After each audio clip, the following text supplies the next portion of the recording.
तो हम डीओपीटी से भी ये डिमांड करेंगे और एसएससी से भी ये डिमांड करेंगे कि चेयरमैन और डीओपीटी मिनिस्टर एक साथ में बैठ के बच्चों के इन भविष्य के बारे में चिंता करते हुए टीचर्स के डेलीगेशन से मिले।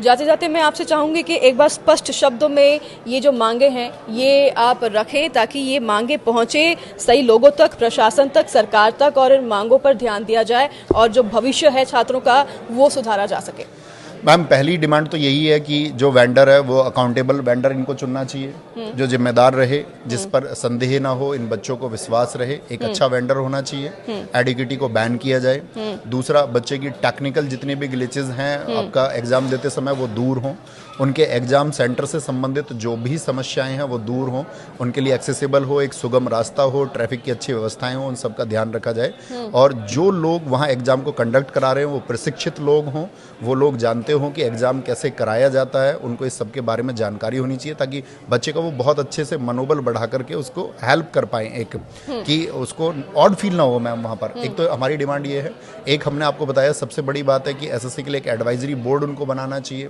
एक सलाहकार मंडल बना करके वो बहुत सारी चीज़ों को हल कर सकते हैं, ठीक है। और एक हम बात करेंगे इसमें आपका वेटिंग लिस्ट की समस्या मैम दूर होनी चाहिए, जो वेटिंग लिस्ट का इशू है आपका,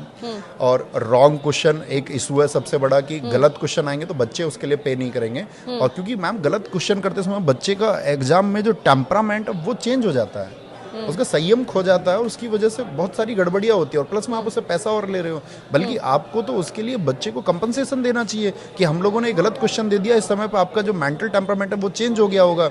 आपको बड़ी गड़बड़ आई होगी, ठीक है। एक एग्जाम सेंटर्स मैम चाहे चॉइस ज़्यादा हो, आपका एग्जाम सेंटर चाहे तो 3 से आपका 5 भरा ले, लेकिन बच्चे की चॉइस से दे जहाँ वो जा सकता है, क्योंकि वो उन्हीं को चुनेगा, ठीक है। बच्चे के साथ सेंटर पे किसी तरह का दुर्व्यवहार नहीं होना चाहिए। टेक्निकल ग्लिचेस के बारे में हम आपसे बोल चुके हैं। और जैसे मैम सबसे बड़ा इशू एक ये भी है कि किसी एग्जाम का अभी फॉर्म निकला,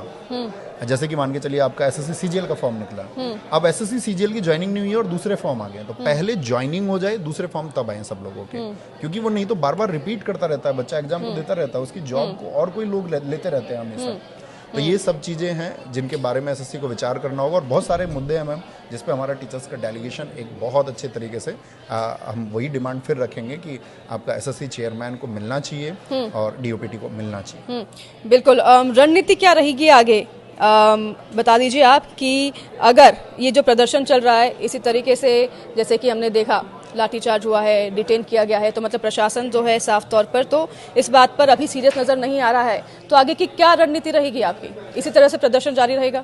प्रदर्शन बिल्कुल ऐसे ही जारी रहेगा मैम। बच्चों के अंदर बहुत तीव्र आक्रोश है और बच्चे कल नहीं थे, कल तो सिर्फ टीचर्स थे, और अगर यही आक्रोश उनका बढ़ता रहेगा और सरकार उनको कोई समाधान नहीं देती है, एसएससी उनको कोई समाधान नहीं देती है, आपका डीओपीटी उनका समाधान नहीं करता, तो मैं कहता हूँ इस देश का लाखों बच्चा सड़कों पे उतरने को मजबूर होगा और उसको मजबूर किया जाएगा एडमिनिस्ट्रेशन के द्वारा, इस खराब व्यवस्था के द्वारा, और वो बहुत संगठित तरीके से उतरेगा और अपनी मांगों के लिए अंतिम दम तक लड़ेगा। और लड़ना भी चाहिए, मेरा ये मानना है कि आपको अपनी अंतिम सांस तक अपने अधिकारों के लिए लड़ना चाहिए, क्योंकि बात सिर्फ रोजी और रोटी की भी नहीं है, बात उस सृजन की भी है जिसके लिए आपने मेहनत की है, अपने आप को आप कहीं देखना चाहते थे, जो मैनिफेस्टेशन आपने किया है, तो वो सब सपने जब जिस बच्चे के छिनते हैं तो मैम वो सड़क पर आएगा और वो संगठित होकर के आंदोलन करेगा और संवैधानिक तरीके से वो अपनी बातों को रखेगा। क्योंकि ये कोई मैम अगर हम बात करें जिसके अधिकारों को छीनने की बात चल रही है ना, ये एक शिक्षित युवा है, ये शिक्षित युवा है, इसमें से आपका मैक्सिमम बच्चे ग्रेजुएट हैं जिनके सपने आप देखोगे एसएससी जैसे एग्जाम्स के लिए बहुत सारे बच्चे इंजीनियर्ड हैं,